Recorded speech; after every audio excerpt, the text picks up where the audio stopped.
তাজ multimedia. তাজ multimedia.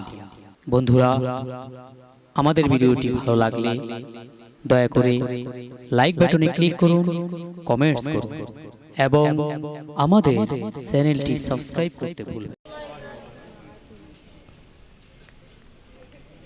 আল্লাহ পাকের দরবারে শুকর আদায় করছি। আজ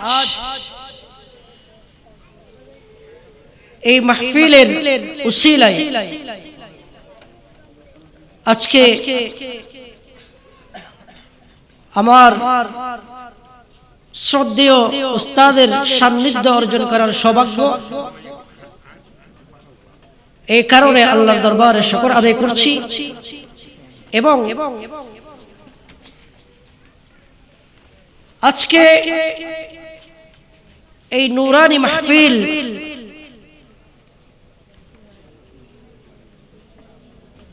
যারা ইন্তজাম করেছেন, আমাদেরকে সুন্দর পরিবেশে কোরআন এবং সুন্নাহের আলোচনা শোনার ব্যবস্থা করে দিয়েছেন, এটা আমাদের জন্য বড় একটা নিয়ামত। আমরা সকলে শুকর আদায় করে বলি আলহামদুলিল্লাহ।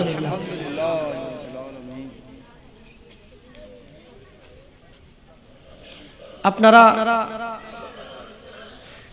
একটু ক্লান্ত মনে হচ্ছে।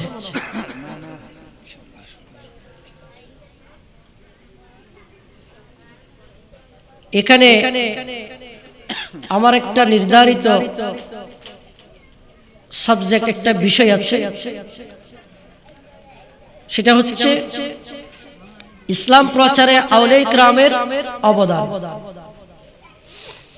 ইসলাম প্রচারে আউলিয়া কিরামের অবদান। আমার মুরব্বীরা, আপনারা একটু খেয়াল করবেন, মাইকের আওয়াজ যতটুকু যাচ্ছে, মা বোনরা যারা শুনছেন খেয়াল করবেন, আমরা মাহফিলে আসছি কিছু শোনার জন্য, শুনে কিছু অর্জন করার জন্য, ঠিক না? শুনলাম, কোনো কিছু আয়ত্ত করতে পারলাম না, অর্জন করতে পারলাম না, তাহলে আসা যাওয়া বসা সব কিছুই আমাদের জন্য ব্যর্থ হবে।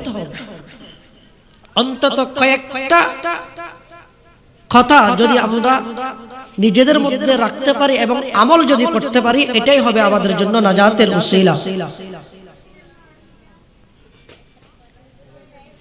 আল্লাহ পাক রব্বুল আলামিন যতগুলো নবী রাসূল প্রেরণ করেছেন, সর্বশেষ নবী আমাদের নবী, যাকে আল্লাহ পাক, যিনি সমস্ত সৃষ্টির শুরু, যে নবীর মাধ্যমে আল্লাহ পাক নবুয়তের ধারাকে বন্ধ করেছেন, সমাপ্ত করেছেন। সুবহানাল্লাহ। কিয়ামত পর্যন্ত আর কোন নবী রাসূল আসবেন? কিয়ামত পর্যন্ত কার শরীয়ত থাকবে? আমার নবীর শরীয়ত থাকবে। কার শরীয়ত?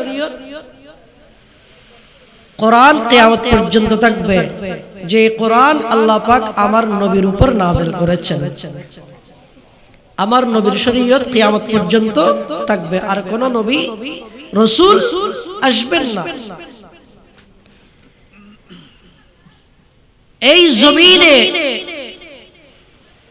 আমার নবীর সেই শরীয়তের পয়গাম, এটা প্রচার হবে আউলিয়া কিরামের মাধ্যমে। সুবহানাল্লাহ।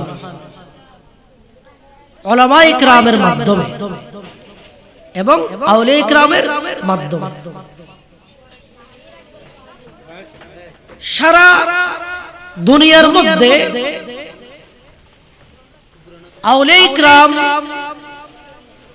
যারা আল্লাহর ওলি বনেছেন, ওনারা আল্লাহর জমিনে যেখানে আল্লাহর পক্ষ থেকে হুকুম হয়েছে সেখানে ইসলামের সেই এলান প্রচার প্রসার সেখানে গিয়ে করেছেন। সুবহানাল্লাহ। আমরা ইসলাম পেয়েছি আউলিয়া ইকরামের মাধ্যমে।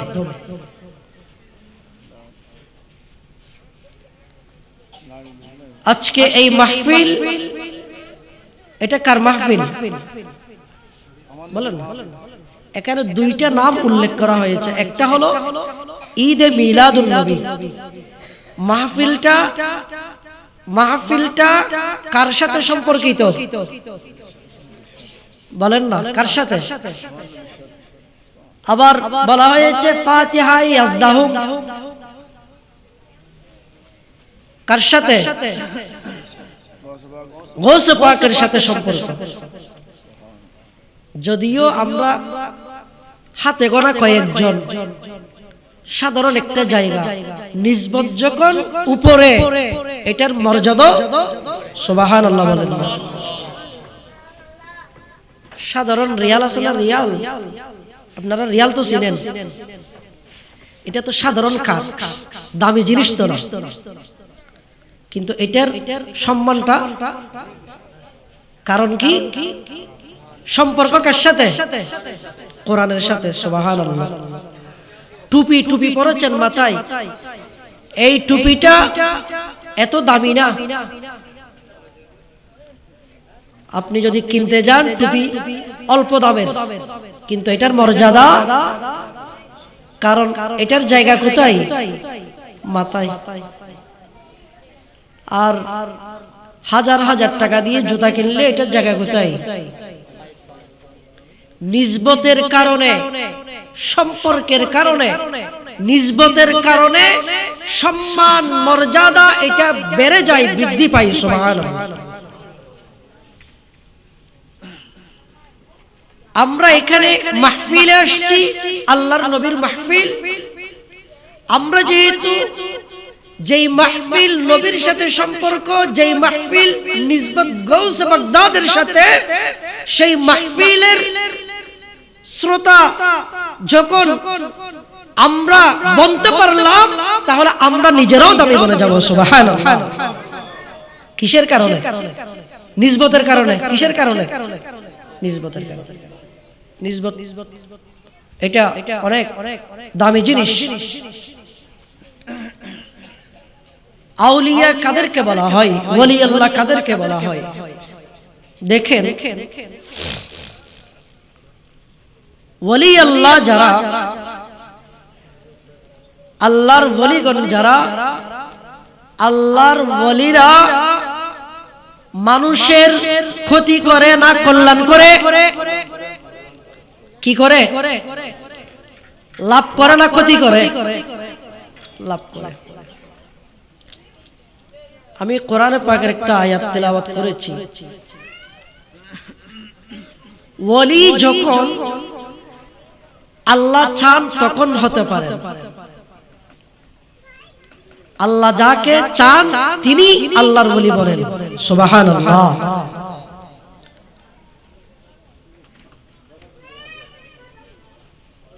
আল্লাহ পাক কুরআনুল কারীম ইরশাদ করেন, বিসমিল্লাহির রহমানির রহিম, ইন্নাল্লাযীনা আমানু ওয়া আমিলুস সলিহাতি সায়াজআলু লাহুমুর রহমানু উদ্দা। এটা হলো কোরআন পাকের আয়াত। সুবহানাল্লাহ। আল্লাহ পাক বলেন, নিশ্চয় যারা ঈমান আনে, ঈমানদার যারা ঈমান আনে এবং সৎ কাজ করে, ভালো কাজ করে, ভালো আমল করে, সায়াজআলু লাহুমুর রহমানু, দয়াময় আল্লাহ ওই সমস্ত সৎকর্মশীল ঈমানদারের জন্য সৃষ্টি করে দেন। কি সৃষ্টি করে দেন? বুদ্দা, মুহাব্বত, ভালোবাসা, মায়া, মমতা। সুবহানাল্লাহ। এটা হলো কোরআন পাকের আয়াত। এবার আসেন হাদিসে পাক। আমার নবী হাদিসে পাক ইরশাদ করেন, আল্লাহ পাক যখন আল্লাহর কোন বান্দাকে মহব্বত করেন, আল্লাহ যখন আল্লাহর কোন বান্দাকে কি করেন? মহব্বত করেন। আল্লাহ পাক তখন জিবরিল আমিনকে ডাকেন। জিবরিল আমিনকে ডেকে আল্লাহ পাক বলেন, এই জিবরিল, আমি আমার অমুক বান্দাকে মহব্বত করি। সুবহানাল্লাহ। ওই বান্দার নাম, ওই বান্দার পরিচয় আল্লাহ পাক জিবরিলের কাছে দিয়ে দেন। সুবহানাল্লাহ। যখন আল্লাহ জিবরিলকে ডেকে বলেন, আমি এই বান্দাকে আমি মহব্বত করি, জিবরিল তুমিও আমার এই বান্দাকে মহব্বত করো। সুবহানাল্লাহ।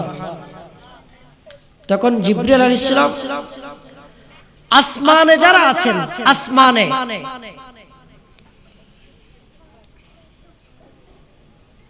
ইউনাদি জিবরিলু ফি আহলিস সামা, আসমানে যারা আছেন ওই আসমানবাসীদের মধ্যে জিবরিল আমিন ঘোষণা করে দেন, এলান করে দেন। জিবরিল আমিন এই কথা এলান করে দেন যে আসমানবাসী, আল্লাহ পাক রব্বুল আলামিন অমুক বান্দাকে ভালোবাসেন, তোমরাও তাকে ভালোবাসো। সুবহানাল্লাহ।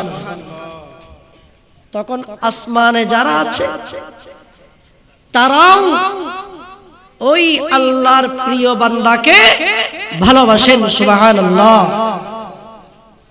এবং এই মুহাব্বত, যেই মুহাব্বত আল্লাহ করেছেন, যেই মুহাব্বত জিবরিল আমিন করেছেন, যেই মুহাব্বত আসমানবাসী, আসমানের সকল ফেরেশতারা করেছেন, সেই মুহাব্বত এটা দুনিয়ার জমিনে নাযিল করে দেন। সুবহানাল্লাহ। এই জমিনের মধ্যে আল্লাহর যত সৃষ্টি আছে, মানুষ আছে, বিভিন্ন ধরনের পশু পাখি আছে, গাছপালা আছে, আল্লাহর যত সৃষ্টি দুনিয়ার জমিনে আছে, সমস্ত সৃষ্টি আল্লাহর সেই মুহাব্বতের বান্দাকে মুহাব্বত করেন। সুবহানাল্লাহ। এটা হলো হাদিসে পাক। গৌসে পাক আপনারা দেখেছেন? গৌসে পাককে আমরা দেখেছি। আমাদের পূর্বপুরুষ, মা বাবা, দাদা দাদি যারা আমাদের আগে চলে গেছেন, ওনারা কি দেখেছেন? গৌসে পাককে আপনারা মহব্বত করেন? চিনেন? নাম জানেন? গৌসে পাকের মহব্বত আপনাদের অন্তরে আছে? গৌসে পাককে আপনারা মহব্বত করেন? মহব্বত করেন বিদায় আজকে মাহফিলের নাম দিয়ে গৌসে পাকের সাথে আমরা নিসবত রেখেছি। সুবহানাল্লাহ। এই গৌসে পাকের সাথে যে মহব্বতের সম্পর্ক, এটা কি কোনো আত্মীয়তার সম্পর্ক?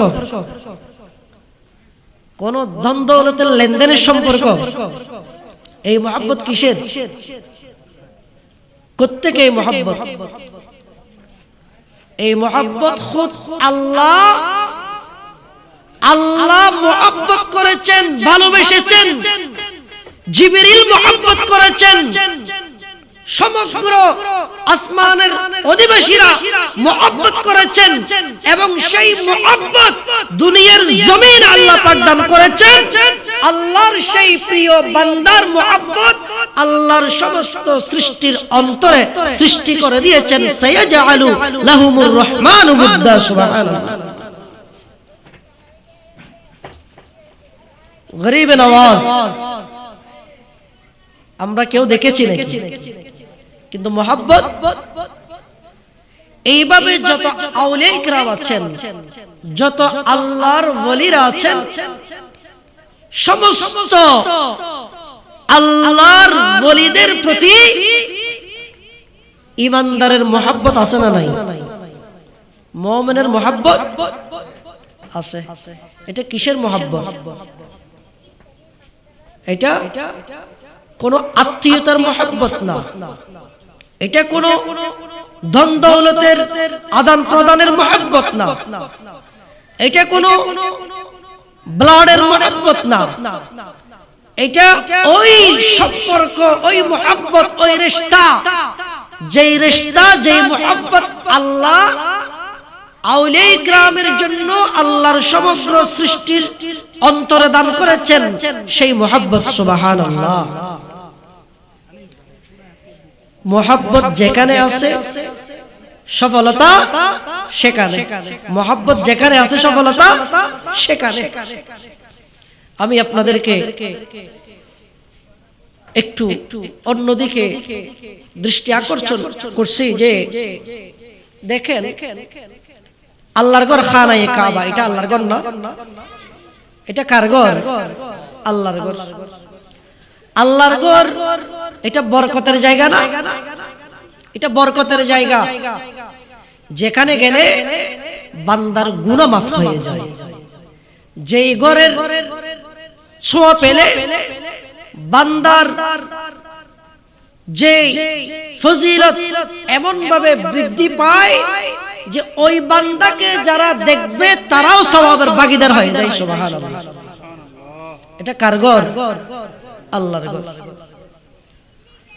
আমার নবীর রওজা ইয়াতাহার, যেখানে আল্লাহর হাবিব শায়িত আছেন, সেই মদিনা তৈয়বা সেটা বরকতের জায়গা, মোবারক জায়গা। শুধু বরকতের জায়গা না, মা বাইনা বাইতি ওয়া মিনবারি রাউদাতুম মির রিয়াদিল জান্নাহ, এটা জান্নাতের একটা অংশ। সুবহানাল্লাহ। এইভাবে পৃথিবীর জমিনে যতগুলো আল্লাহর ঘর মসজিদ আছে সবগুলো বরকতের জায়গা। কিসের জায়গা?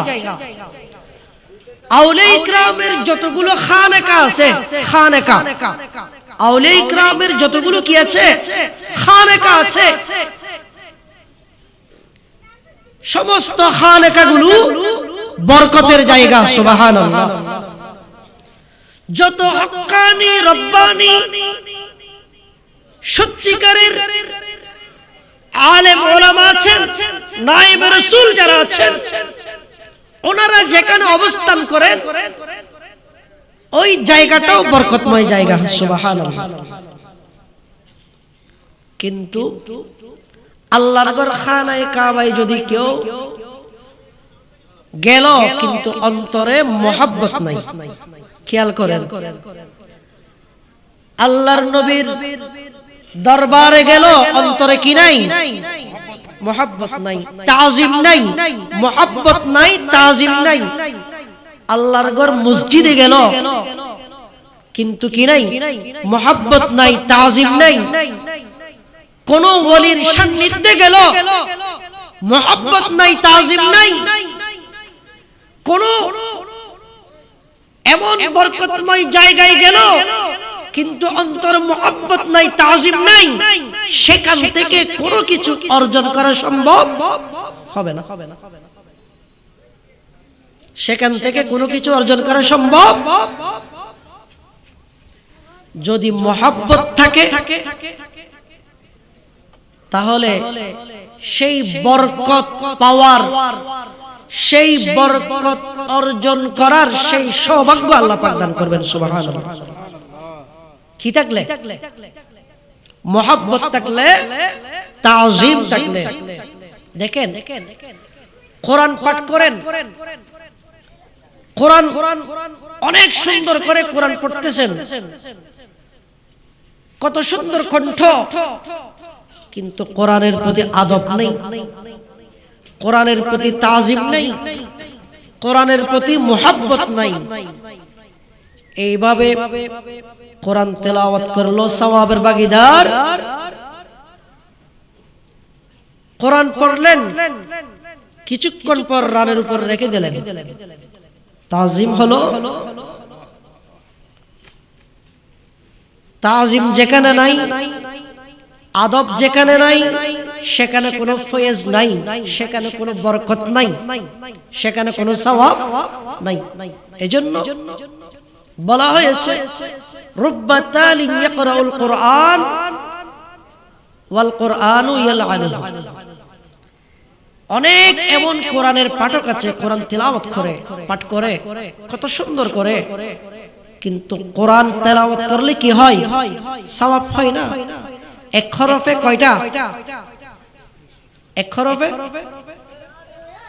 আল্লাহ চাইলে আরো বাড়াই দিতে পারেন, কিন্তু কোরআন তেলাওয়াত করে ঠিক কোরআন যিনি তেলাওয়াত করতেছেন তার উপর লানত করতেছে। কারণ কি? তাজিম নাই, সম্মান নাই, মোহাব্বত নাই।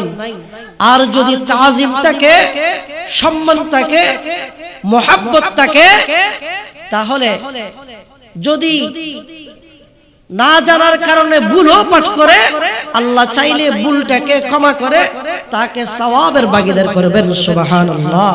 কিসের কারণে? তাজিমের কারণে, সম্মানের কারণে, আদবের কারণে।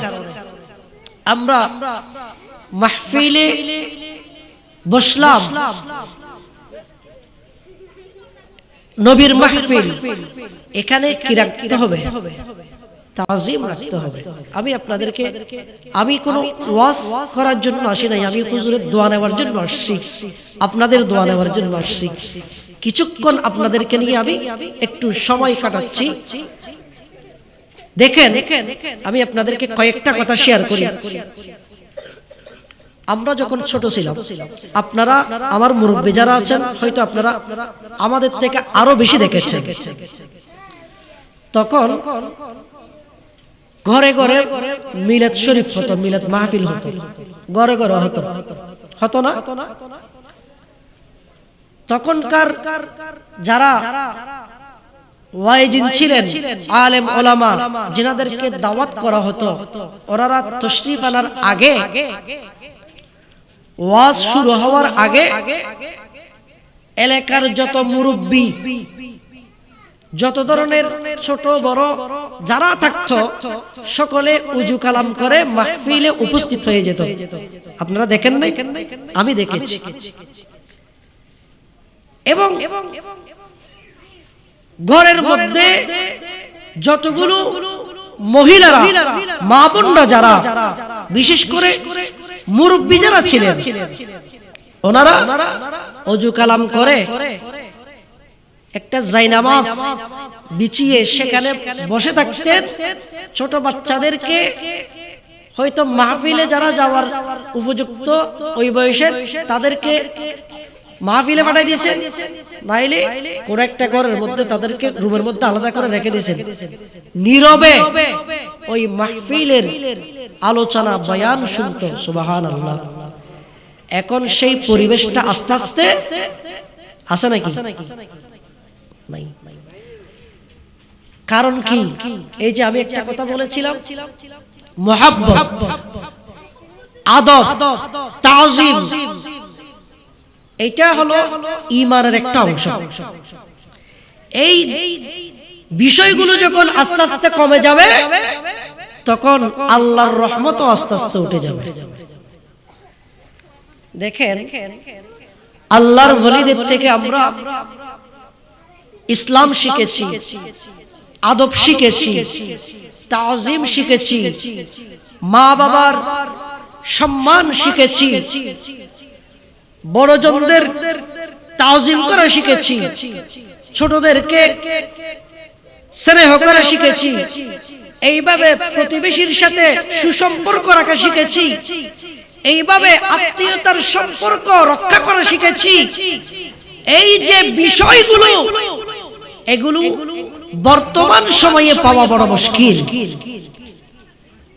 কারণ হলো আস্তে আস্তে আমাদের মধ্যে এমন কিছু বিষয় স্থান নিয়েছে যেগুলো অহংকারের পর্যায়ে চলে যায়, গৌরবের পর্যায়ে চলে যায়।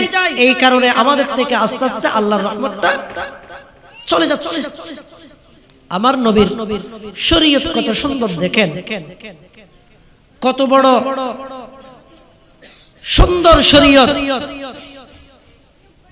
কোন এলাকার মধ্যে, বাড়ির মধ্যে কয়েকটা যদি ঘর থাকে,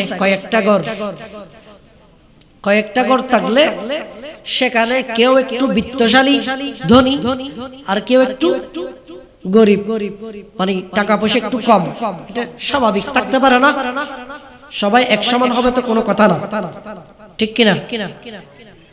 আচ্ছা, আমার নবীর শিক্ষা হচ্ছে বিত্তশালী যিনি, তিনি যদি বাজার থেকে ভালো কিছু কিনে আনেন, যেটা হাতে নিল, কিন্তু তার প্রতিবেশী যারা আছেন তারা ওই সম পর্যায়ের না, তখন যতটুকু সম্ভব হয় যে বাজার করেছেন সেখান থেকে অল্প কিছু হলো প্রতিবেশীকে দেওয়া। সুবহানাল্লাহ, এটা কত সুন্দর একটা তরিকা, কিন্তু সেই বিষয়টা কি এখন আছে? আর যদি সম্ভব না হয় তাহলে আপনি যা ভালো কিছু নিয়ে আসছেন সেগুলো যাতে আপনার প্রতিবেশীর ঘরে ছোট বাচ্চা থাকতে পারে, যারা দেখলে সেই ভালো ভালো খাবারগুলো তার মনে চাইবে খেতে, যাতে তাদের চোখে না পড়ে তুমি আড়াল করে নিয়ে আসো। আমরা ছোটবেলায় দেখতাম যে ঘরের মধ্যে অনেক সময় খেতে বসলাম, মা রান্না করলো একটা, সাথে আরেকটা আলাদা বাটি, সেখানে আলাদা কিছু তরকারি, এগুলো কোত্থেকে? পাশের আরেকটা ঘরে রান্না করলো, সেখান থেকে দিল। সুবহানাল্লাহ, এরকম একটা পরিবেশ এক সময় ছিল, এখন কি আছে? বলেন, এখন আছে? এখন নাই। আর এখন থাকবে কোত্থেকে?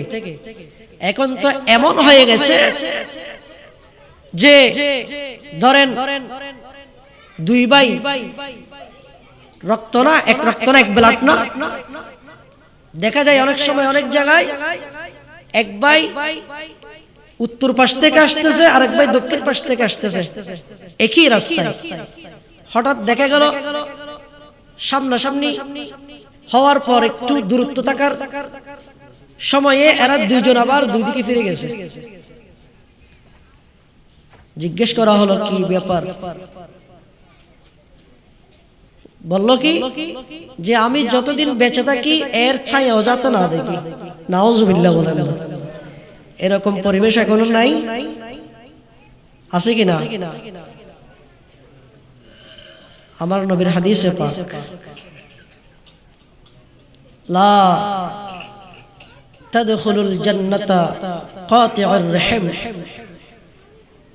আত্মীয়তার যে সম্পর্ক, এই সম্পর্ক যারা ছিন্ন করে, ভাইকে ভাইয়ের পরিচয় দেয় না, সন্তান মা বাবাকে মা বাবা বলে পরিচয় দেয় না, মা বাবার সন্তানকে সন্তান বলে পরিচয় দেয় না, ভাই ভাইয়ের পরিচয় দেয় না, প্রতিবেশী প্রতিবেশীকে সহ্য করতে পারে না, একজন আরেকজনের বন্ধুরা হয়ে শত্রুতে পরিণত হয়, ভাই বোনের যেই সম্পর্ক সেটাকে ছিন্ন করে, এমন যারা, আমার নবী বলেন তারা জান্নাতে যাবে না, তারা জান্নাতে প্রবেশ করতে পারবে না। এই ধরনের বিষয়গুলো আমাদের সমাজে বর্তমান সময়ে আছে কিনা? আচ্ছা, যেই বিষয়গুলো আছে এগুলো কি দিন দিন আরো বাড়বে না কমবে? বাড়বে। তাহলে কিভাবে কমতে হয়, কিভাবে কমাইতে হয়, সেই ব্যবস্থা কে করবে? সেই দায়িত্ব আমার আপনার। আজকের মাহফিল থেকে অন্তত আপনারা এতটুকু খেয়াল করেন যে আজকে থেকে আত্মীয়তার সম্পর্ক রক্ষা করতে আমি নিজে আমার জায়গা থেকে শুরু করব। সুবহানাল্লাহ। সে আমার শত্রু হোক, আমার ক্ষতি করুক, আমার সাথে শত্রুতা রাখুক, কিন্তু আমি তার সাথে শত্রুতা করব না, আমি তার কাছে যাব। আমার নবী কত সুন্দর আমাদেরকে ইসলাম দিয়েছেন যে আফশুস সালাম বাইনাকুম, উম্মত তোমরা তোমাদের মাঝে বেশি বেশি সালামের প্রচলন ঘটাও, তোমাদের যেই মুহাব্বত সেটা বৃদ্ধি পাবে। সুবহানাল্লাহ। কিভাবে? দিনে যদি একজন মুসলমান ভাইয়ের সাথে 100 বার দেখা হয়, 100 বার সালাম দেন।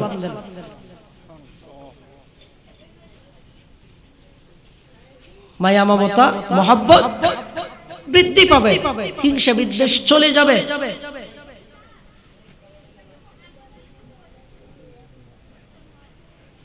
আমি আমার যে বিষয় যে আউলিয়া ইকরামের অবদান, ইসলাম প্রচারে আউলিয়া ইকরামের অবদান দেখেন।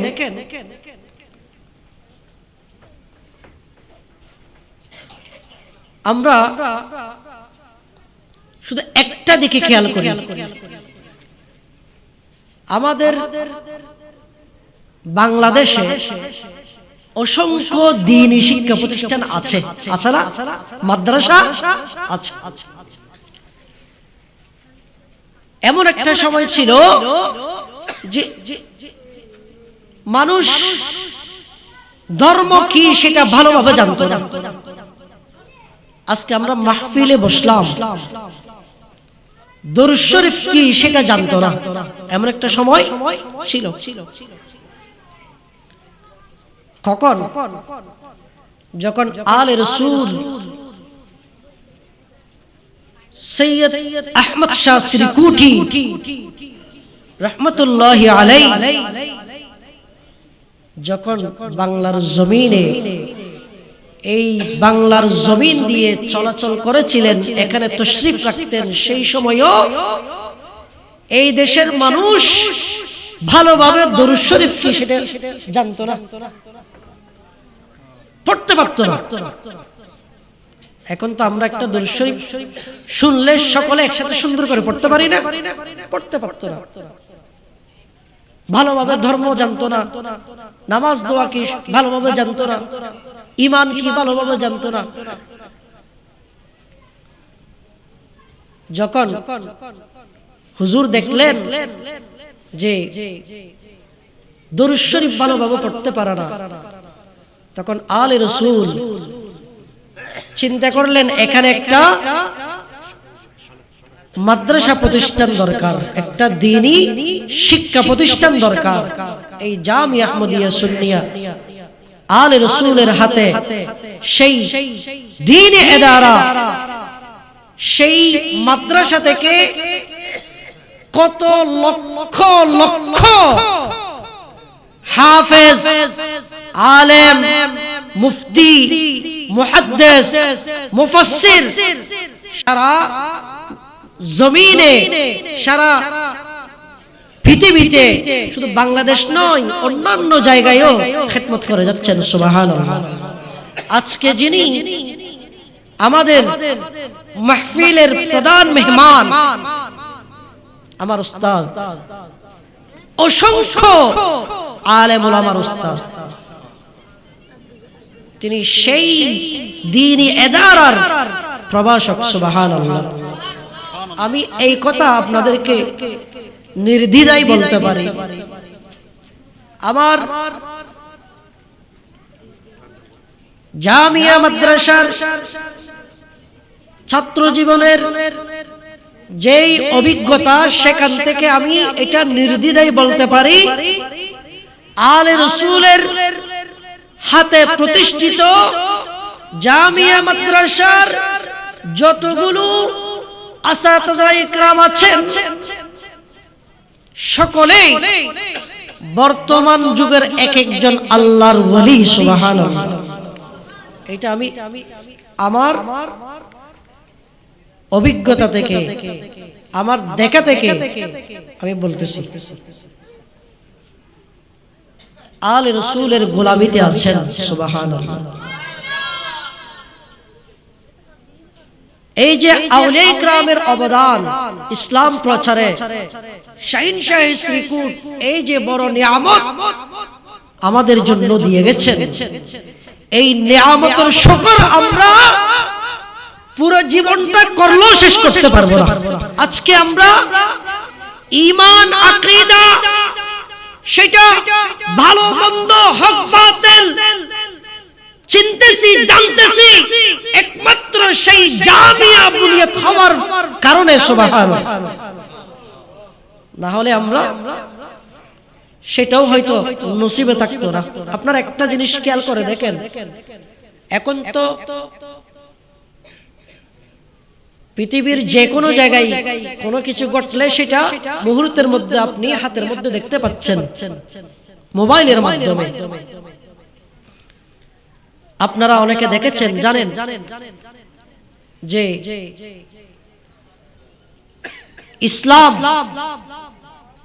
ইসলাম প্রচারক, মসজিদের ইমাম, মাদ্রাসার শিক্ষক, শিক্ষার্থী, মুসলমান, ইমানদার কাজ হলো কিসের? ইয়াজিদের বলেন না কাজ কিসের? এটা আমার নবী বলে গেছেন, কালামুহুম কা কালামিল আম্বিয়া। কথা হবে কত সুন্দর নবীদের কথার মতো। ওয়া ফি'লুহুম কা ফি'লিল ফিরাউনা। কাজ হবে ফেরাউনের মতো। কাজ হবে কিসের মতো? আচ্ছা বলেন তো, কোন ওলির জীবনীতে এমন কোন জীবনী, এমন কোন ঘটনা আছে নাকি যে কোন মানুষকে ধর্মের পথে, ইসলামের পথে দাওয়াত করলেন, কিংবা যেখানে অবস্থান করছেন সেখানে সেই ওলির বিরুদ্ধে অনেকে অবস্থানরত আছেন, তাদেরকে আক্রমণ করলো, আঘাত করলো, ক্ষতি করলো, এমন কোন আল্লাহর ওলিদের জীবনীতে পাওয়া যাবে? আচ্ছা, আল্লাহর ওলিরা, আমি কোরআন পাকের আরেকটা আয়াতে কারিমা বলি। আল্লাহ পাক বলেন, ইয়া আইয়ুহাল্লাযীনা আমানুত্তাকুল্লাহা ওয়া কুনু মা'আস সাদিকিন। আল্লাহ পাক বলেন, হে ঈমানদাররা, তোমরা আল্লাহকে ভয় করো এবং তোমরা সাদিকিন যারা, তাদের সান্নিধ্যে চলে যাও। তোমরা সাদিকিনদের অন্তর্ভুক্ত হয়ে যাও, তাদের সান্নিধ্যে চলে যাও। এখানে সাদিকিন মানে, আমি সহজভাবে বলছি আপনাদেরকে, সাদিকিন মানে এখানে আল্লাহর ওলিরা, আল্লাহর ওলিরা। একটা কথা মনে রাখবেন, আল্লাহর ওলিরা যখন আল্লাহর কাছে কোনো কিছু চান, সেটা আল্লাহ পাক দান করেন, দেন। আউলিয়া ইকরামের অনেক কারামত আপনারা শুনেছেন, জেনেছেন। গৌসে পাকের ঘরে চোর আসলো, চোর চুরি করলো। চুরি করে কি যেতে পারছে? গৌসে পাক তাকে আঘাত করেছেন, তাকে কি বানিয়ে দিলেন? আবদাল বানিয়ে দিলেন, ওলি বানিয়ে দিলেন। সুবহানাল্লাহ। এখানে একটা কথা মনে রাখবেন, সেই যদিও চোর ছিল, গৌসে পাকের ঘরে চুরি করার জন্য প্রবেশ করেছে, যখন সে বুঝতে পারলো যে এখান থেকে সে যাওয়ার কোনো সুযোগ নাই, সেই যদিও চোর, তার অন্তর পরিবর্তন হয়ে গৌসে পাকের প্রতি তার মুহাব্বত চলে আসলো, তাজিম চলে আসলো। এই কারণে গৌসে পাক তাকে আবদাল বানিয়ে দিয়েছেন। সুবহানাল্লাহ। কিসের কারণে? তাজিম এবং মুহাব্বতের কারণে। এইভাবে হযরতে শাহিন শাহে আদালত, শাহে আমানত, তিনি একদম সাধারণভাবে ছিলেন, কেউ যাতে চিনতে না পারে, বুঝতে না পারে। আপনারা তো এই ঘটনা জানেন, শুনেছেন। যখন কোন একজন আল্লাহর বান্দার উপকার করতে গেলেন, তখন সেই উপকারটা কেমন ছিল? একজন আল্লাহর বান্দা যিনি আদালতের মধ্যে হক পথে আছে, কিন্তু তার কাছে যেই ডকুমেন্টস, যে কাগজপত্র, সেগুলো সাথে ছিল না। কোথায় ছিল? ঘরে। যেখান থেকে আসা যাওয়া এত সহজ ছিল না, কিন্তু বিচারের যে কার্য দিবসের যে দিন, ওই দিনে তিনি ওগুলা নিয়ে আসার সময় নাই। তখন তিনি কান্না করতেছেন। শাহীন শাহ আদালত যখন দেখলেন, ঘটনা যখন শুনলেন, কি করেছেন? পানির উপর একটা রুমাল দিয়েছেন। রুমাল কি? রুমাল। এই রুমাল আল্লাহর ওয়ালির কথা শুনেছে কিনা? এই রুমাল আল্লাহর ওয়ালির খাদেম কিনা? খাদেম। মসিহ মিল্লাত ওয়াদ দ্বীন হযরত মুহসিন আউলিয়া বাহন কি ছিল হুজুরের? পাথর। যে পাথর এখনো হুজুরের মাজার শরীফের পাশে এখনো রক্ষিত আছে। সুবহানাল্লাহ। আপনারা যারা গিয়েছেন দেখেছেন। আচ্ছা বলেন তো, পাথর পানিতে কি ভাসে না ডুবে যায়? কেমন কথা! যে পাথরকে আল্লাহ পাক রব্বুল আলামিন এমন বানিয়েছেন পানির মধ্যে ডুবে যাবে।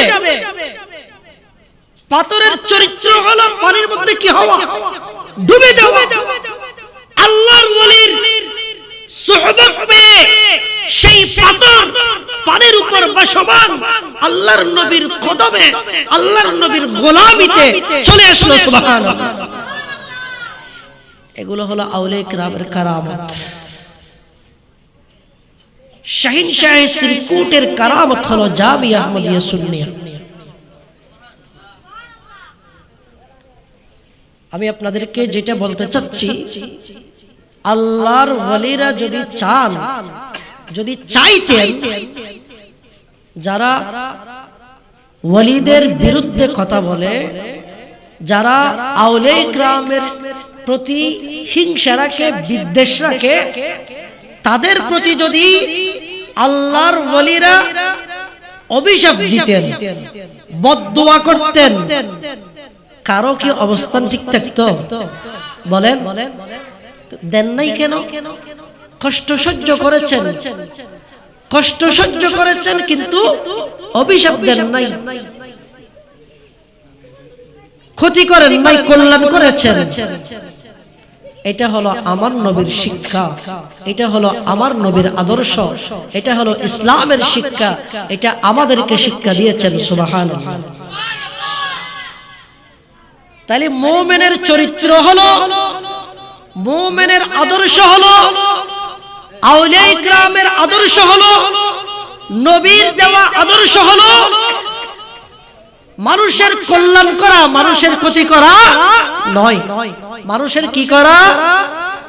বলেন না, মানুষের কি করা? কল্যাণ করা। মারহাবা, মারহাবা। আলহামদুলিল্লাহ। আজকে আমাদের মাহফিলের প্রধান অতিথি, গৌসে কমিটি বাংলাদেশ লতিফপুর ওয়ার্ডের সাধারণ সম্পাদক শ্রদ্ধাভাজন মোহাম্মদ জসিমউদ্দিন সাহেব উপস্থিত হয়েছেন। সাথে অত্র এলাকার সন্তান জনাব আলী ভাই উপস্থিত হয়েছেন। আমরা সকলে বলি আলহামদুলিল্লাহ।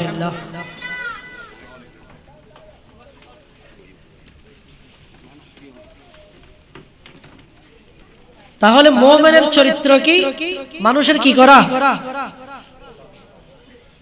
একটু আপনারা ক্লান্ত হয়ে গেছেন, জিকির করেন আল্লাহ আল্লাহ আল্লাহ লা ইলাহা मोहब्बत ले फरन ना कना अल्लाह अल्लाह अल्लाह ला इलाहा इल्लल्लाह अल्लाह अल्लाह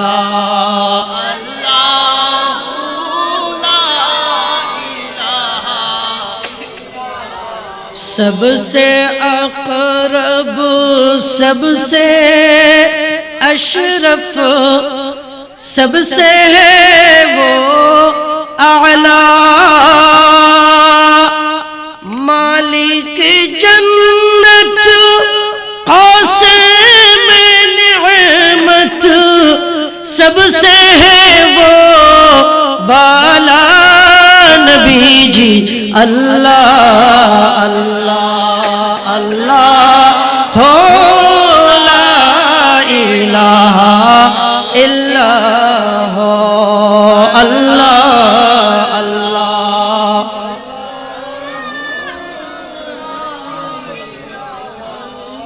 ला इलाहा इल्लल्लाह मुहम्मदुर रसूलुल्लाह सल्लल्लाहु ताआला अलैहि ওয়াসাল্লাম। তাহলে মুমিনের চরিত্র হলো মানুষের কি করা? কল্যাণ করা, মানুষের উপকার করা, কারো ক্ষতি না করা, কেউ কষ্ট থাকলে তাকে কষ্ট থেকে মুক্ত করা। এটা হলো কার আদর্শ? মুমিনের আদর্শ, আমার নবীর দেওয়া আদর্শ। আল্লাহ পাক কালামে মাজিদে ইরশাদ করেছেন, লাকাদ কানা লাকুম ফি রাসূলিল্লাহি উসওয়াতুন হাসানাহ। সুবহানাল্লাহ। আমার নবীর কাছে আমাদের জন্য উত্তম আদর্শ, উত্তম চরিত্র আল্লাহ পাক দিয়েছেন। সুবহানাল্লাহ। তাহলে মুমিনের আদর্শ এটা কে দিয়েছেন? আল্লাহ, আল্লাহ এবং আল্লাহর নবীর পক্ষ থেকে।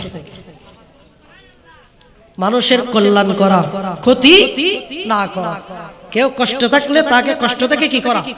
উদ্ধার করা।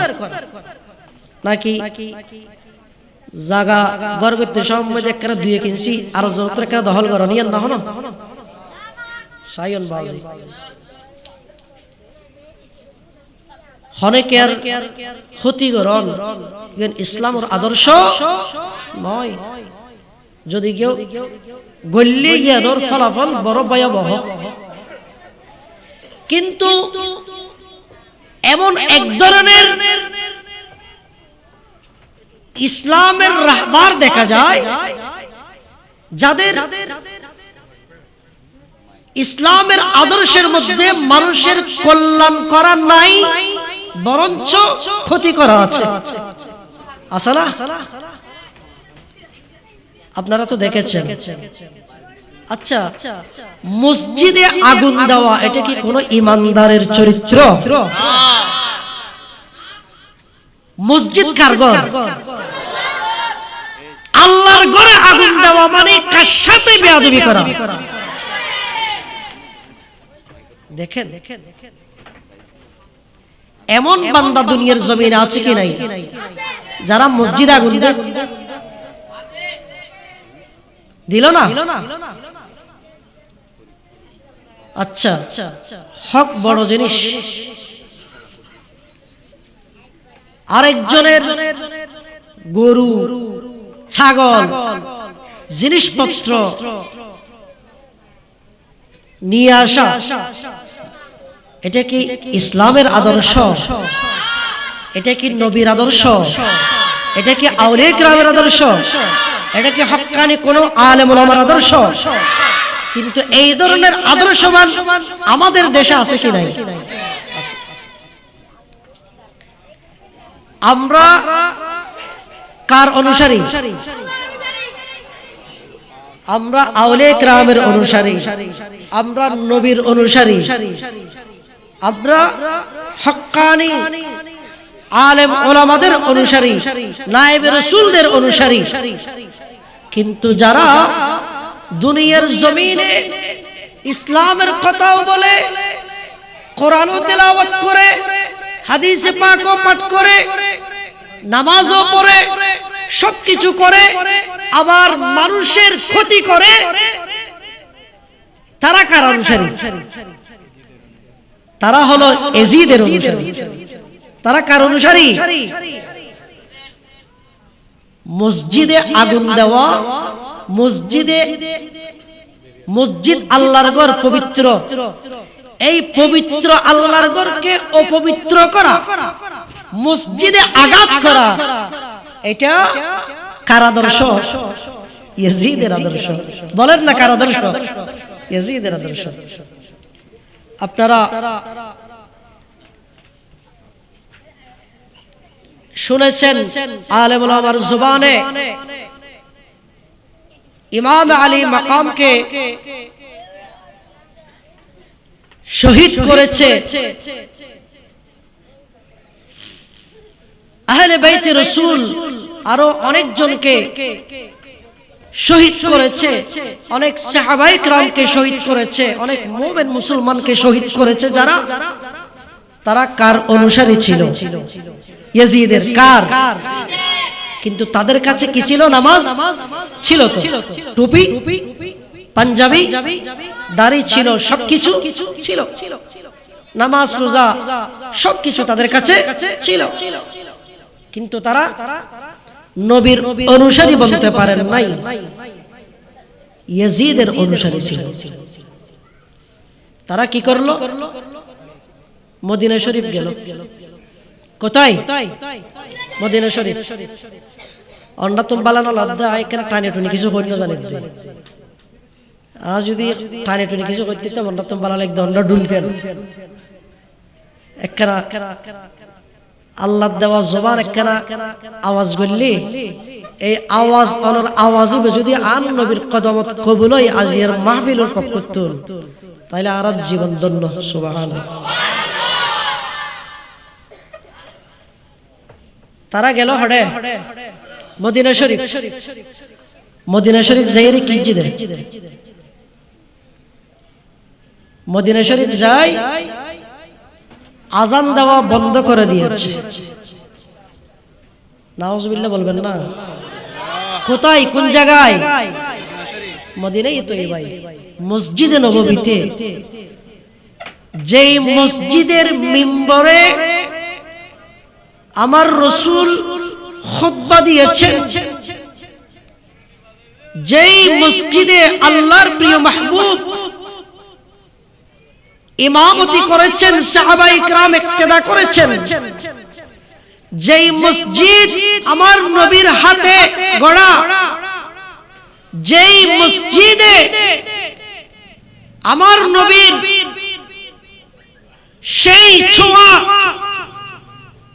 এখনো আছে, যেই মসজিদের মিম্বর মরা প্রাণবিহীন খেজুরের গাছ, যেই দিন আল্লাহর প্রিয় মাহবুব নবী অন্য একটা মিম্বর গ্রহণ করলেন, কবুল করলেন, ছোট বাচ্চা যেইভাবে কান্না করে সেইভাবে সেই নবীর ছোঁয়া পাওয়া সেই মরা খেজুরের কাঠ মিম্বর ক্রন্দন করেছেন।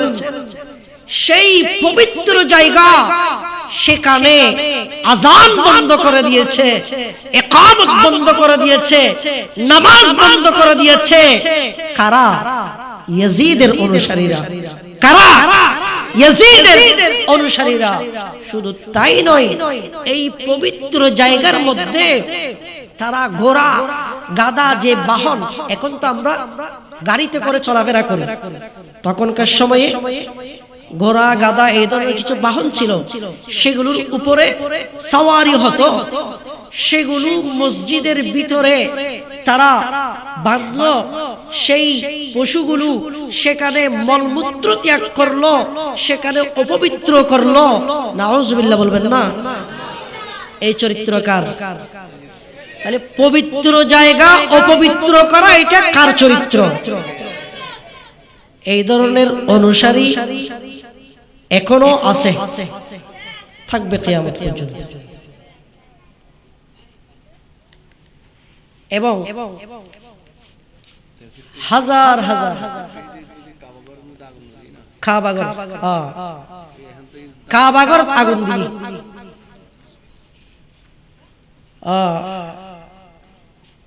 হাজার হাজার মুসলমানদেরকে হত্যা করেছে, শহীদ করেছে।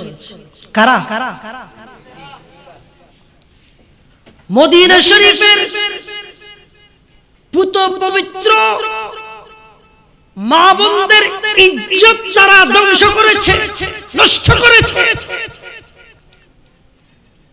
কিন্তু সেই সময়ও আমার নবীর একজন সাহাবী তিনি পাগলের বেশ ধরে সেখানে প্রবেশ করেছেন, যেখানে 3 দিন পর্যন্ত কোনো আযান নাই, ইকামত নাই, নামাজ নাই, অন্তর মানতেছে না। পাগলের বেশ ধরে সেখানে প্রবেশ করেছেন। তিনি সেখানে প্রবেশ করে আযানের সময় যখন হলো, তিনি শুনতে পেলেন আমার নবীর রওদায়ে আতহার থেকে আযান এবং ইকামতের আওয়াজ আসছে। সুবহানাল্লাহ। সেই পবিত্র জায়গা তারা অপবিত্র করেছে। তারা কার অনুসারী ছিল? আর কিয়ামত পর্যন্ত যাদেরকে দেখবেন এই ধরনের পবিত্র জায়গা, যেগুলো আল্লাহর ঘর মসজিদ পুত পবিত্র জায়গা, যেই জায়গার মধ্যে মুমিন বান্দা সিজদার মাধ্যমে আল্লাহর দিদার অর্জন করেন। আমার নবী হাদিসে পাক ইরশাদ করেছেন, তোমরা নামাজ পড়ো, তোমরা যখন নামাজের মধ্যে দাঁড়াবে তখন তোমরা মনে করবে তোমরা আল্লাহর সামনে দাঁড়িয়েছো, আল্লাহকে দেখতেছো। সুবহানাল্লাহ। আর যদি সেই ইতিকাদ এটা যদি অন্তর সাপোর্ট না করে, তাহলে তোমরা নিজেরা এটাই আকীদা রাখবে, ঈমান রাখবে আল্লাহর সামনে তোমরা দাঁড়িয়েছো, তোমরা আল্লাহর সামনে, আল্লাহ তোমাদেরকে দেখছেন। সুবহানাল্লাহ। সেই পুত পবিত্র জায়গা আল্লাহর ঘর মসজিদ অপবিত্র করা, এটা কার আদর্শ? ইয়াজিদের আদর্শ। বংশধর আছে না নাই? তারা সেটা শেষ করে, আমার ভাই বলেছেন, তারা সেটা শেষ করে কোথায় চলে গেছে? মক্কায়ে মুআজ্জামার দিকে। এখানে একটা মজার বিষয় হলো যে মদিনা শরীফ হামলা করার জন্য যিনি নেতৃত্ব দিয়েছেন, সেখানে সেনাপতি যিনি ছিলেন, তিনি মক্কা শরীফ যাওয়ার পথে মারা গেছে, জাহান্নামে গেছে। আচ্ছা, তারা গেল মক্কায়। মক্কা শরীফ গিয়ে তারা কি করলো? তখন তো আর AK-47 ছিল না, তীর ছিল। কি ছিল? তীর। তখন তারা কি করলো? পাথর, তীরের মাধ্যমে পাথর নিক্ষেপ করা শুরু করলো। কোথায়? আল্লাহর ঘর খানায়ে কাবায়। নাউজুবিল্লাহ। কার ঘর? খানায়ে কাবায়। তারা কি করা শুরু করলো?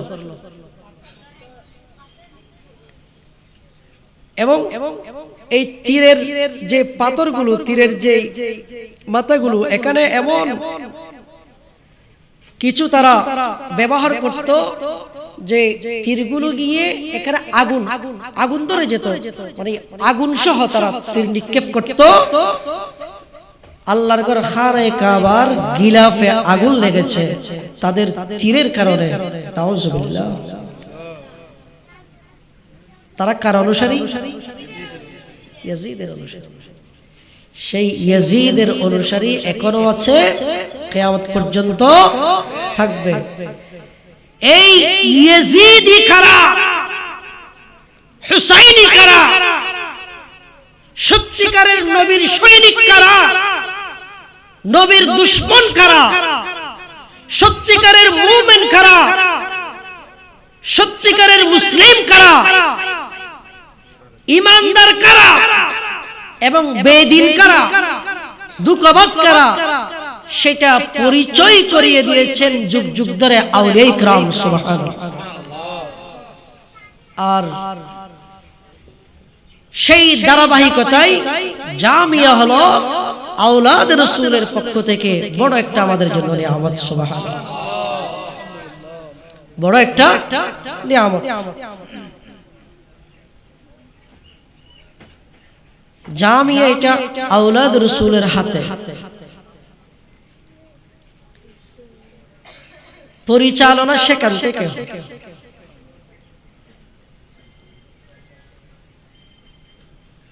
এই যে মসজিদ আল্লাহর ঘর, সাধারণ যে আপনি ইট বালি সিমেন্ট বিভিন্ন কাঠ দিয়ে টিন দিয়ে তৈরি করেছেন, আপনার ঘরও একই ইট বালি সিমেন্ট টিন কাঠ এগুলো আছে না?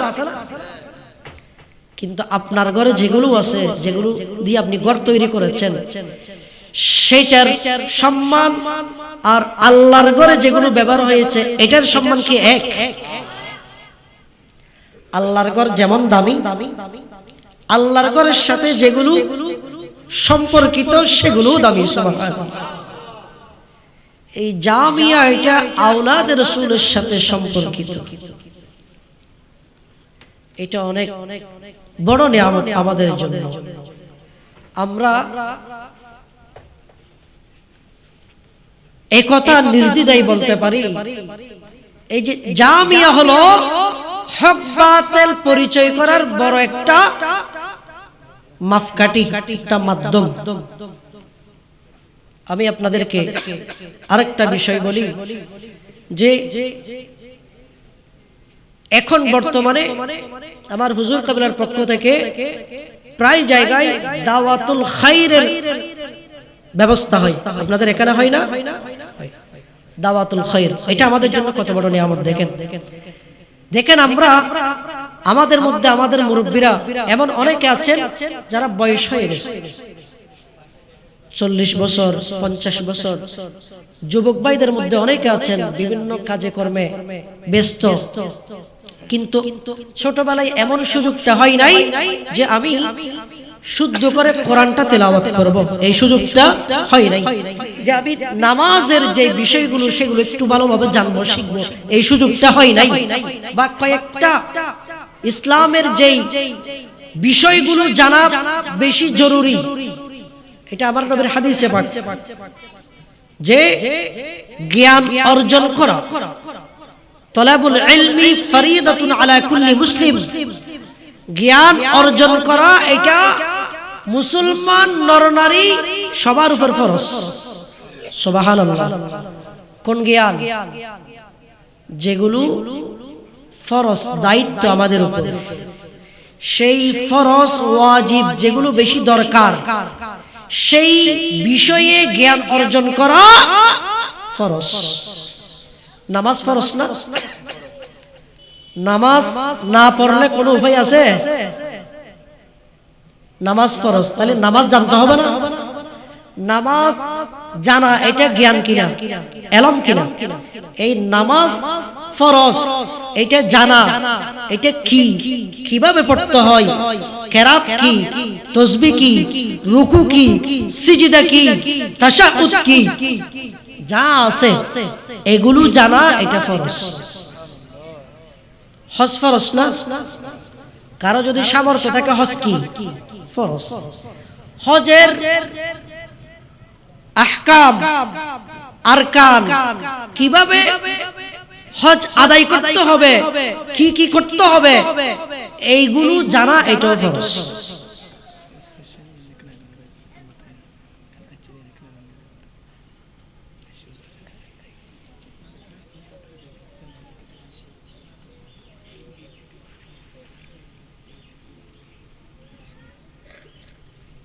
আলহামদুলিল্লাহ, আল্লাহর দরবারে বেহিসাব শুকর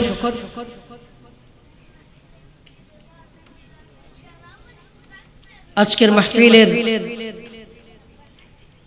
প্রধান মেহমান, ঐতিহ্যবাহী দ্বীনি শিক্ষা নিকেতন জামিয়া আহমদিয়া সুন্নিয়া কামিল মাদ্রাসার স্বনামধন্য আরবি প্রভাষক হযরত খাজা গরিবুল্লাহ শাহ রহমাতুল্লাহ আলাইহি জামে মসজিদের সম্মানিত খতিব উস্তাদি ওস্তাদুল উলামা তশরিফ এনেছেন। কিছুক্ষণের মধ্যে আমাদের মাঝে তশরিফ আনবেন। আমরা সকলে বলি আলহামদুলিল্লাহ। আপনারা এখনো পর্যন্ত যারা বাইরে আছেন, মাহফিলে আসার এরাদা করেছেন, আমি আহ্বান করব আপনারা মাহফিলে চলে আসুন। একটু দরুদ শরীফ পাঠ করেন। সালাতুন ইয়া রাসূলুল্লাহ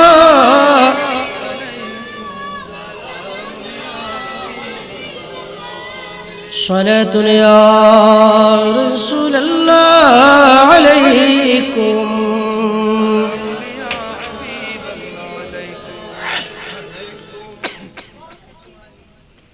তাহলে ইয়াজিদি আচরণ, ইয়াজিদি চরিত্র এবং হুসাইনি চরিত্র, ইমানদারের চরিত্র আদর্শ দুইটা এক নয়, দুইটা আলাদা। এই দুইটা আলাদা চিনিয়েছেন আমাদেরকে আউলিয়া ইকরাম সুবহানাল্লাহ, উলামায়ে ইকরাম সুবহানাল্লাহ। যে আমাদের মধ্যে আমাদের এমন অনেকে আছেন, যুবক ভাই বলেন, মুরব্বীরা বলেন, যে আমরা ছোটবেলায় শিকার কোনো সুযোগ হয় নাই, এরকম আছেন না? এই দাওয়াতুল খায়রের মাধ্যমে আমরা সেগুলো শিকার জানার সুযোগ পাচ্ছি। সুবহানাল্লাহ। এটা আমাদের জন্য কি নিয়ামত নয়? এটা আমাদের জন্য কি সৌভাগ্য নয়? আমি আপনাদেরকে একটা কথা বলি, একটু খেয়াল করেন আমার মুরব্বীরা, বাবারা।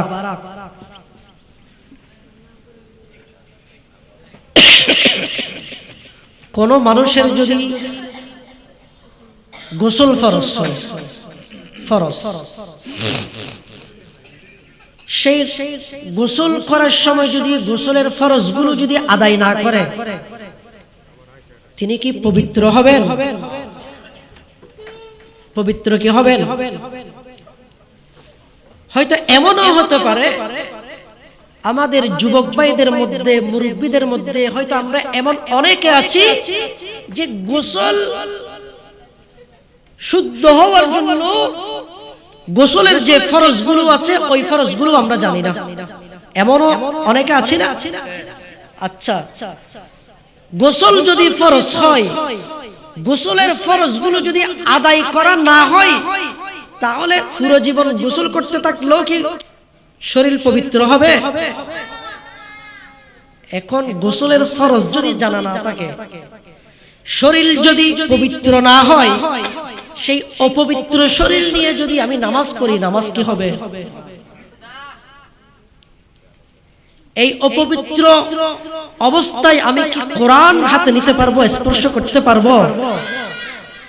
এখন দুর্ভাগ্য বিষয় যে ছোটবেলায় শিকার সুযোগ হয় নাই, সেই কারণে জানা নাই, পুরো জীবনটা যদি অপবিত্রতায় চলে যায়, তাহলে কোন ইবাদত কি আল্লাহর দরবারে কবুল হবে? সেই বিপদ থেকে, সেই বিপদ থেকে আমাদেরকে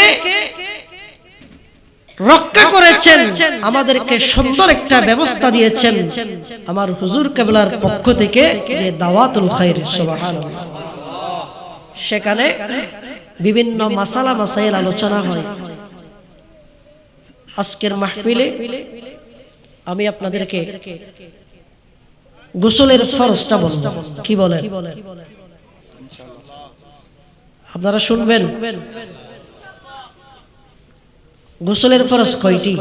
অনেকে জানে। কয়টি? তিনটি। গোসলের ফরজ কয়টি? সুবহানাল্লাহ।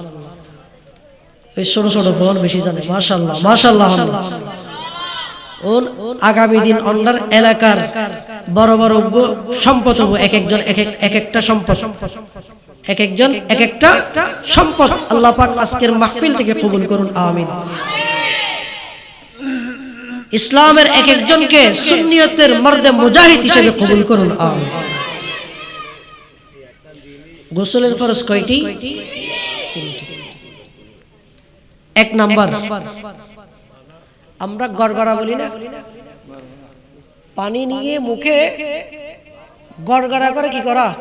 ফুলি করা, যাতে এই গলার ভিতর থেকে পর্যন্ত কি হয়ে যায়? পরিষ্কার হয়ে যায়। একটা। দুই নাম্বার, নাকের মধ্যে, নাকের এখানে যে নরম জায়গা আছে না, হাড্ডি, ভালোভাবে পানি দিয়ে পরিষ্কার করা। কয়টা হলো? তৃতীয় নাম্বার, শরীরে কোনো অপবিত্র কিছু লেগে থাকলে সেটা পরিষ্কার করে এমন ভাবে শরীরটা ধৌত করা যাতে পুরো শরীরের মধ্যে চুল পরিমাণও কোনো জায়গায় শুকনো না থাকে। তাহলে জিনিসগুলো সহজ না? কঠিন না সহজ? বহুত মা বলেও না জানে, বহুত মহিলা হলো না জানে, কিন্তু শিখি ফেললেও হলো ইচ্ছা নাই। আচ্ছা হন তো, যেদিন আল্লাহ একজন আল্লাহর বান্দারে প্রাপ্ত বয়স্কর হাতারো দেননি, অর্থাৎ শরীয়তের বিধিবিধান যখন বালেগ বা বালেগা হয়, সেই সময় থেকে শরীয়তের বিধিবিধানগুলো কি হয়? আরোপিত হয়। যদি না জানে তাহলে মৃত্যু পর্যন্ত কিতাই বোধ হন না, কিতাই বোধ হনে কিছু কবুল হবো না, নামাজ দোয়া সোয়াব হবো না, যাব আর কত বড় বিপদ রক্ষা পেয়ে ব্যবস্থা করে দিয়ে। সুবহানাল্লাহ। আল্লাহর ওলি হলে মানুষের কল্যাণ করে না অকল্যাণ করে দেয়, কিন্তু আর নিজেরা অকল্যাণের মধ্যে আছে। তাহলে এই যে তিন নাম সহজ, গোসলের ফরজ সহজ, কিন্তু শিখিবার হলো ইচ্ছা নওয়াসিল বিদায় অনেকে ন জানে, হনা? তাহলে এই তিন হাজার কারণে যদি ফরজ গোসল হয়, এই ফরজ গোসল শুদ্ধ নওয়ার কারণে সারা জীবন অপবিত্র থাকি যায়। আর এই তিনটা সহজ কাজ, এগুলো যখন আপনি ফরজ গোসল করেন, সুন্নত গোসল করেন, এমনি মুস্তাহাব গোসল করেন, সব সময় যদি এগুলো করেন, তাহলে একটা আপনার আদত হয়ে যাবে, একটা অভ্যাস হয়ে যাবে। তখন ফরজ গোসলের জন্য আলাদা করে আপনাকে এটা আর করতে হবে না, এটা আপনার আদতগতভাবে হয়ে যাচ্ছে। এইভাবে যে ওযু করার জন্য কয়েকটা ফরজ আছে, ওযুর কয়টা কি আছে? ফরজ। আচ্ছা বলেন তো, ওযুর ফরজ কয়টি? এই গুরু গুরু ওনারা বেশি না। ওযুর ফরজ কয়টি? চারটি। সহজ, একদম সহজ, কিন্তু আর ইচ্ছা শক্তি না থাকার কারণে আর আইন দূরে। সুবহানাল্লাহ, ইয়া নাউজুবিল্লাহ। আচ্ছা বলে কি দেরি। ওযুর ফরজ প্রথম নাম্বার কি? প্রথম নাম্বার ওযুর ফরজ কি?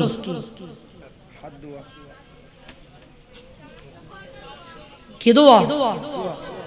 সমস্ত মুখমণ্ডল এর যাতে কোনো ধরনের শুকনো না থাকে। এই যে চুলের গোড়া তুন্দরি, এই যে হানুন্নতি ইন্দি যেমন নিচ পর্যন্ত পুরো মুখ কি করেন ভালোভাবে, এক নাম্বার ফরজ।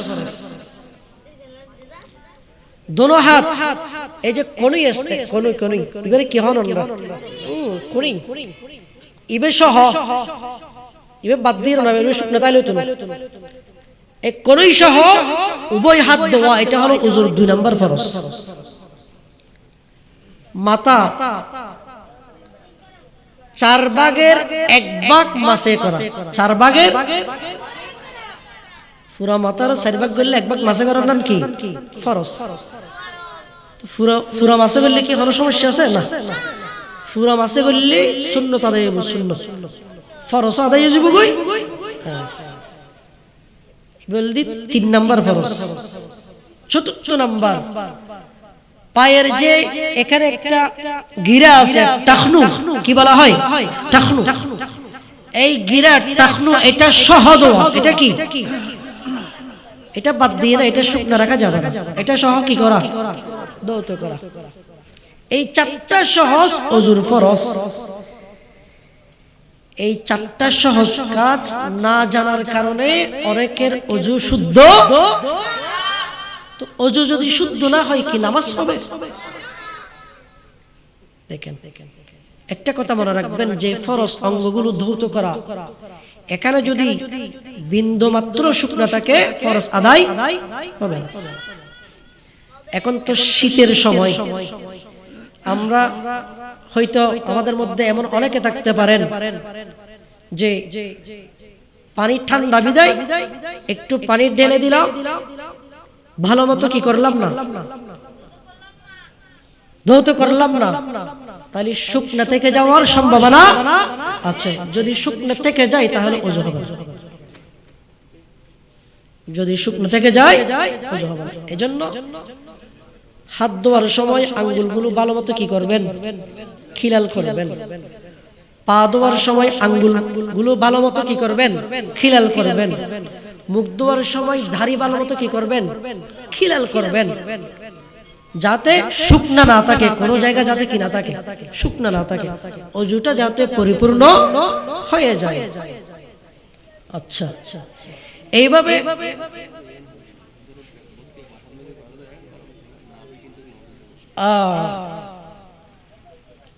আমার ভাই একটা গুরুত্বপূর্ণ কথা বলেছেন যে আমাদের শরীরের একটা অংশ যেটা নাভি কি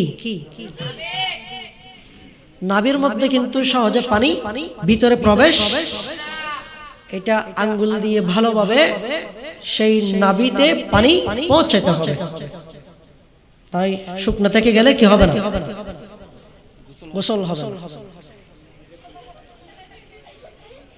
এই যে সহজ বিষয়গুলো এগুলো আমরা না জানার কারণে আমাদের কি হচ্ছে নামাজও হচ্ছে না ওযুও হচ্ছে না গোসলের ফরজ না জানার কারণে নিজের শরীরটা পবিত্র হচ্ছে না আমাদের ইবাদত করতেছি কষ্ট করতেছি কিন্তু কোনো ফলাফল আসবে না তাহলে এগুলো একদম সহজ না এই জিনিসগুলো কোথায় শিখার সুযোগ আছে দাওয়াতুল খাইরে কোথায় দাওয়াতুল খাইরে আমার নবীর একটা হাদিসে পাক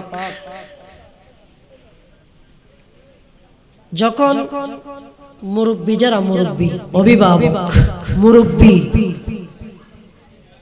এখন মুরব্বি শব্দটা একটু সবার মুখে মুখে খারাপ ভাবে হয়ে গেছে কেন যে কোনো জায়গা থেকে এটা ভাইরাল হয়ে যাচ্ছে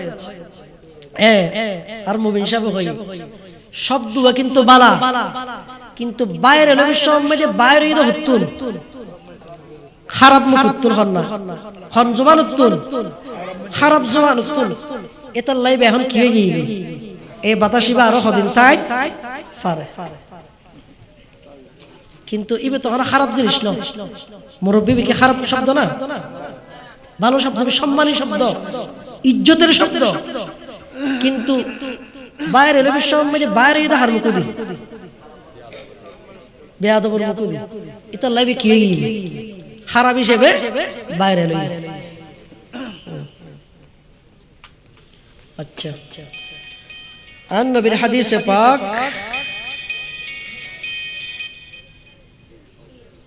যে সময় মুরব্বী যারা অভিভাবক যারা ওনারা যখন অলস হয়ে যায়, অলস কিরকম, নিজের সন্তান পরিবার যারা আছেন তাদেরকে যদি ভালো কাজের দিকে আহ্বান না করে, সৎ কাজের আদেশ যদি না করে, অন্যায় করলে সেই অন্যায় যদি বাধা না দেন, নিষেধ না করে, এমন পরিবেশ যদি হয়ে যায়, সেই সময় আল্লাহর কাছে দোয়া করলে আল্লাহ দোয়া কবুল করবেন। আল্লাহর কাছে দোয়া করলে দোয়া কবুল হবে না। কারণ কি? সেখানে হালাল হারাম কি হয়ে গেছে, মিক্স হয়ে গেছে।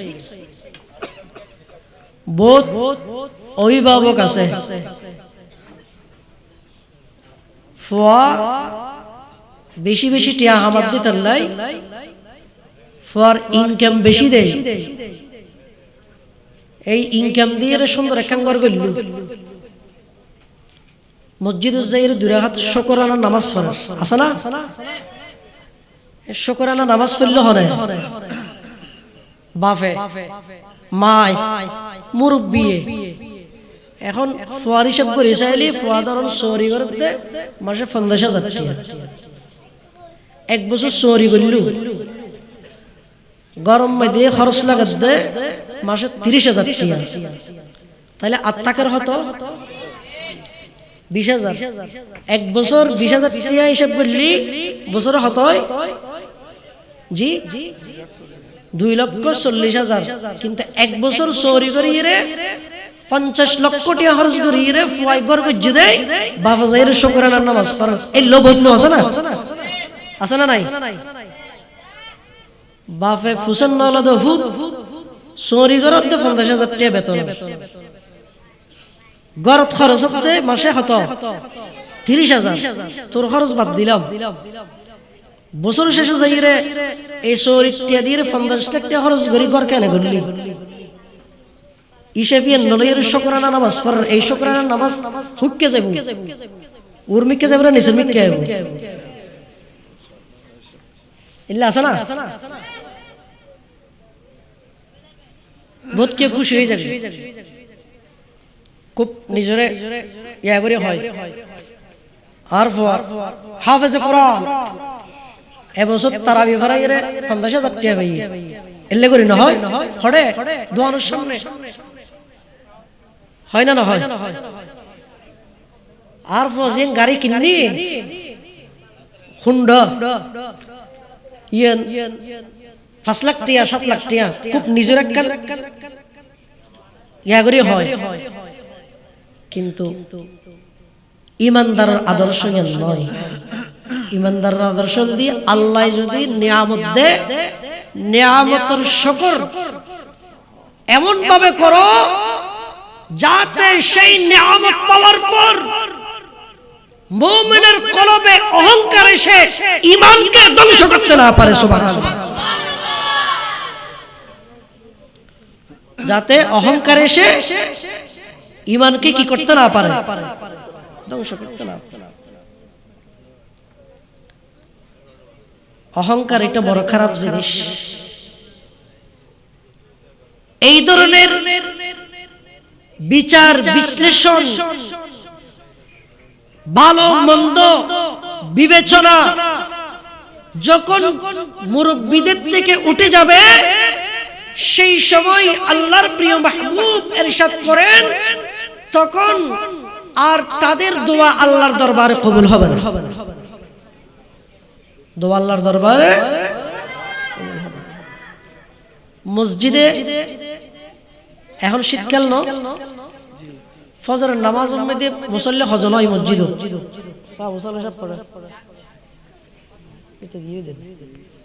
হজন হয় খুব কম না?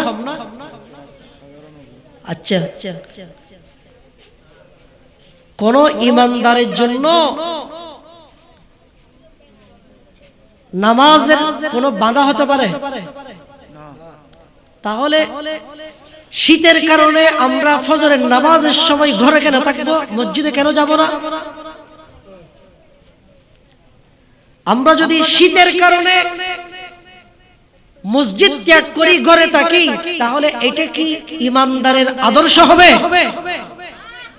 তাহলে আজকে থেকে আমরা ফজরের নামাজ কোথায় গিয়ে আদায় করব? দেখা যায় মসজিদে আসরের সময়, মাগরিবের সময়, জোহরের সময় মুসল্লি ফজরের তুলনায় বেশি হয়, ভরপুর থাকে। আচ্ছা, আপনারা আমাকে একটা প্রশ্নের উত্তর দেন। দিনের বেলায় মানুষ কাজে কামে থাকে না? এই এলাকায় যারা আছেন সবাই কি দিনের বেলায় সারা দিন এখানে থাকে এলাকায়?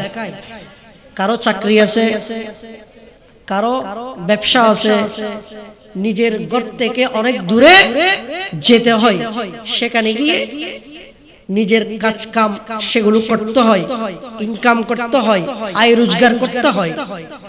তাহলে জোহরের সময়, আসরের সময়, এই সময় এলাকার মানুষগুলো যারা এলাকার বাসিন্দা সবাই আপন আপন কাজে যাওয়ার কারণে এলাকায় থাকতে পারে না, দূরে চলে যায়।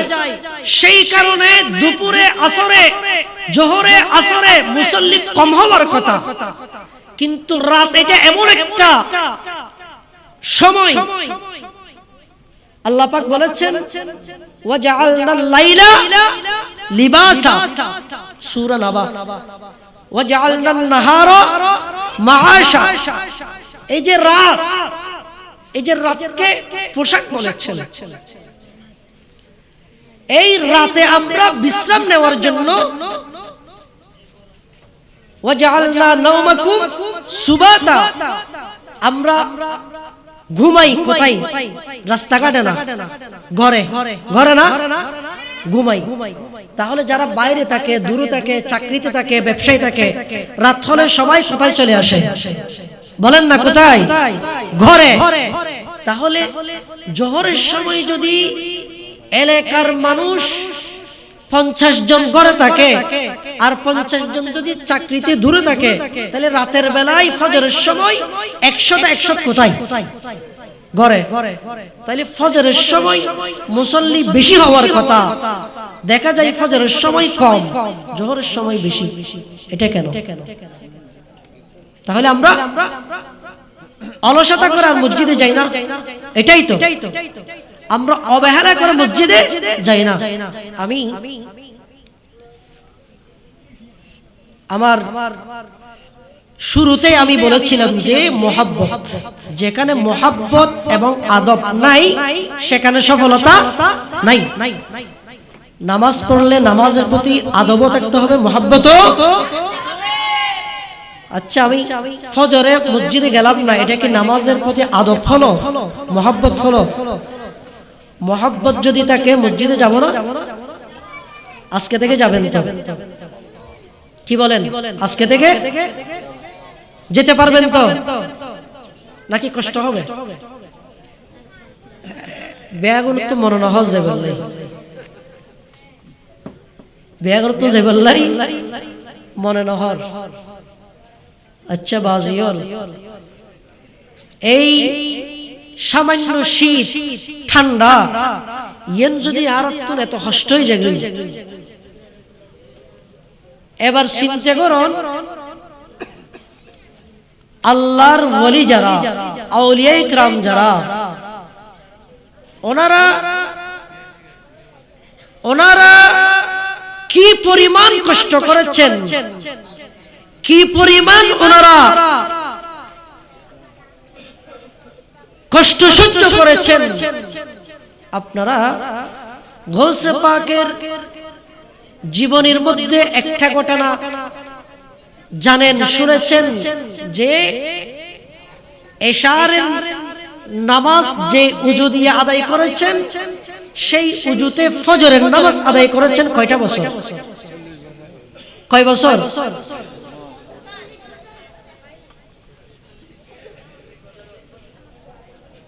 এই ধরনের ঘটনা ইমাম আজমের ক্ষেত্র আছে। এখন আমরা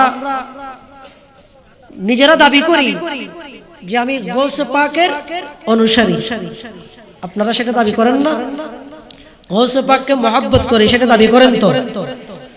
সেইটা দাবি করেন বিদায় আজকের মাহফিলের নামে, আজকের মাহফিল ঈদে মিলাদুন নবী সাল্লাল্লাহু আলাইহি ওয়াসাল্লামের সাথে ফাতিহা ইয়াজদাহুম যুক্ত করেছেন। তো গৌসে পাকের অনুসারী, গৌসে পাককে মহব্বত করেন, যদি গৌসে পাককে মহব্বত করেন তাহলে গৌসে পাকের সেই দেওয়া আদর্শ সেটা আমাদের মধ্যে থাকতে হবে, থাকতে হবে না? ওই ব্যক্তি বড় উত্তম যে আল্লাহর সৃষ্টি জগৎ যখন রাত্রিবেলায় বিশ্রাম করে, আরাম করে, সেই সময় যে বান্দা প্রভুর মহব্বতে, আল্লাহর মহব্বতে, নবীর মহব্বতে নামাজে দাঁড়িয়ে আল্লাহর ইবাদত করে, সেই ব্যক্তি বড় উত্তম, বড় ভাগ্যবান। সুবহানাল্লাহ। তাহাজ্জুদ পড়া এটা ইসলামের শিক্ষা। এখন কয়টা পরিবারে তাহাজ্জুদের নামাজ আছে বলেন তো? কয়টা পরিবারে আছে? আমি আমার কথা বলি, আমি অনেক সময় ঘুম ভাঙলে ভয় পাইতাম, ভয় পেয়ে যেতাম যে পাশের রুম থেকে এক ধরনের একটা ছোট্ট আওয়াজ আসতেছে, জিকিরের আওয়াজ, কান্নার আওয়াজ, আমি ভয় পেয়ে যেতাম। কয়েকবার ভয় পাওয়ার পর নিশ্চিত হলাম আমার আব্বাজা তিনি পাশের রুমে তিনি তাহাজ্জুদের নামাজ পড়তেছেন, জিকির করতেছেন, মুনাজাত করতেছেন, কান্না করতেছেন। এটা হলো মা বাবার শিক্ষা। যেই পরিবারে এই ধরনের পরিবেশ থাকবে, ওই পরিবারের সন্তানগুলো, ছেলে মেয়েগুলো এরাও তাহাজ্জুদ গুজার হবে, এরাও তাহাজ্জুদ আদায় করবে, এরাও তাহাজ্জুদ আদায় করবে। আমি আমার দেখা আরেকজন ব্যক্তির কথা বলি, তিনি এখন দুনিয়ার জমিনে নাই, আমাকে বড় মহব্বত করতেন। ওনাকে দেখতাম তাহাজ্জুদের সময় যখন হতো, তাহাজ্জুদের সময় উনি ওযু করে একটা জায়নামাজ নিতেন, জায়নামাজ ওই যে মুসাল্লা নিতেন, নিয়ে উনি মসজিদে চলে যেতেন। তো ওনার ঘর কিন্তু আমার পরে, উনি যাওয়ার সময় আমি দেখতাম ওনাকে মসজিদে যেতেন, মসজিদে গিয়ে উনি দীর্ঘ সময় তাহাজ্জুদের নামাজ আদায় করতেন। নামাজ আদায় করার পর মুয়াজ্জিন সাহেব আসবেন, গ্রামের মসজিদ তো মুয়াজ্জিন সাহেব খড়া আছে, গরক তো নাই বোধ মসজিদ। মুয়াজ্জিন সাহেব আসার আগে আগে উনি আবার ঘরে চলে আসলেন। কোথায়? ঘরে।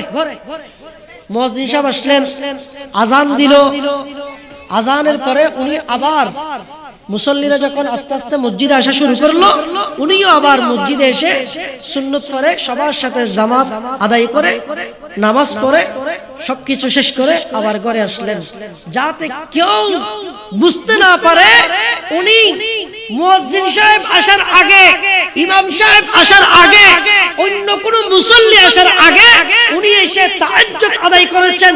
এটা যাতে কোন বান্দা জানতে না পারে, উনি এইভাবে তাহাজ্জুদের নামাজ আদায় করতেন। একজন সাধারণ মানুষের কথা বলছি। এই পরিবেশ এখন আমাদের পরিবারে আছে? কয়জনের পরিবারে আছে? তো আমরা চাই, সকল মা বাবারা চাই নিজের সন্তানটা কি হওয়া, বলেন না, ভালো হওয়া। সবাই চায় না? সন্তান ভালো হবে, সচ্চরিত্রবান হবে, সফল হবে, এটা সব মা বাবারা চায়, চায় না? কিন্তু সন্তানকে যদি আপনি সৎ চরিত্রবান করতে চান, সন্তানকে যদি ভালো করতে চান, তাহলে সেই শিক্ষাটা সর্বপ্রথম আপনার থেকে দিতে হবে, পরিবার থেকে দিতে হবে। পরিবার থেকে যদি শিক্ষা না পায়, ওই সন্তান সৎ সন্তান হওয়া সেটা কষ্টকর হয়ে যাবে, সেটা কষ্টকর হয়ে যাবে। কোরআনে পাকে আল্লাহ পাক ইরশাদ করেছেন, ইন্নামা আমওয়ালুকুম ওয়া আওলাদুকুম ফিতনাহ। সন্তান, সম্পদ এগুলোকে ফিতনা বলেছেন, ফিতনা। কারণ সন্তানকে যদি সন্তানের মতো করে গড়ে তুলতে না পারেন, সেই সন্তান মা বাবার জন্য দুনিয়াতেও ক্ষতিকর, পরকালও ক্ষতিকর, পরকালও ক্ষতিকর। আর যদি সন্তানকে যদি সৎ সন্তান হিসেবে গড়তে পারেন, ভালো সন্তান হিসেবে যদি গড়তে পারেন, দিনদার হিসেবে যদি গঠন করতে পারেন, তাহলে ওই সন্তান মা বাবার জন্য দুনিয়াতেও নিয়ামত, পরকালও নিয়ামত। সুবহানাল্লাহ।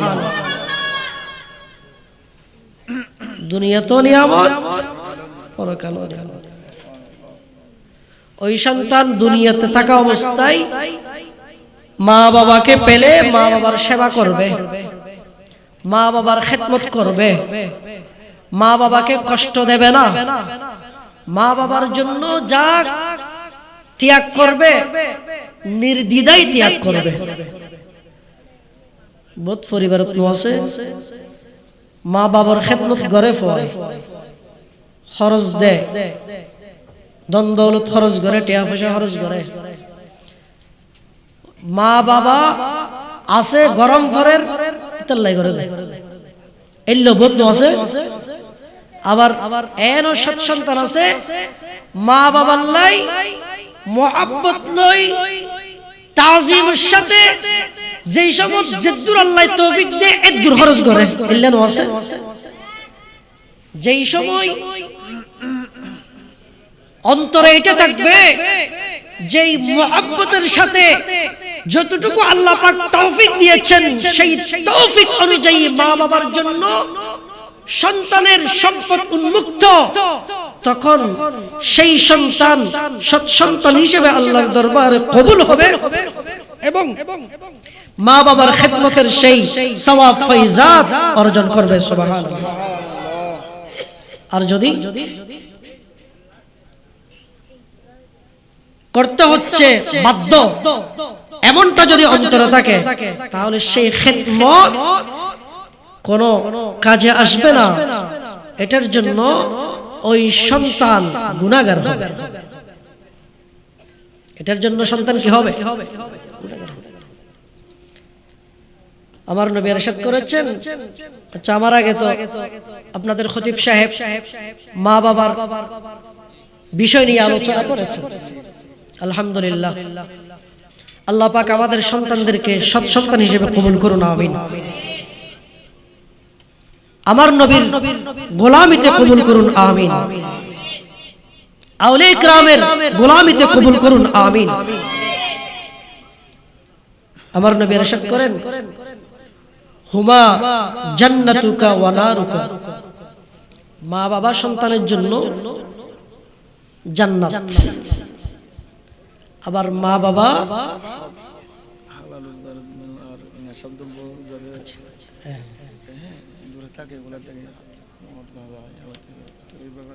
মা বাবা সন্তানের জন্য যেমন জান্নাত তেমন জাহান্নাম। কিভাবে? মা বাবা যদি সন্তানের উপর সন্তুষ্ট থাকে, রাজি থাকে, ওই সন্তানের জন্য মা বাবা জান্নাত। সুবহানাল্লাহ। মা বাবা যদি নারাজ থাকে, সন্তানের উপর নারাজ হয়ে যায় কোনো কারণে, তাহলে ওই সন্তানের জন্য জাহান্নাম। রিদার রব্বি ফি রিদাল ওয়ালিদাইন ওয়া সাখাতার রব্বি ফি সাখাতিল ওয়ালিদাইন। আরেকটা বিষয় হলো হক।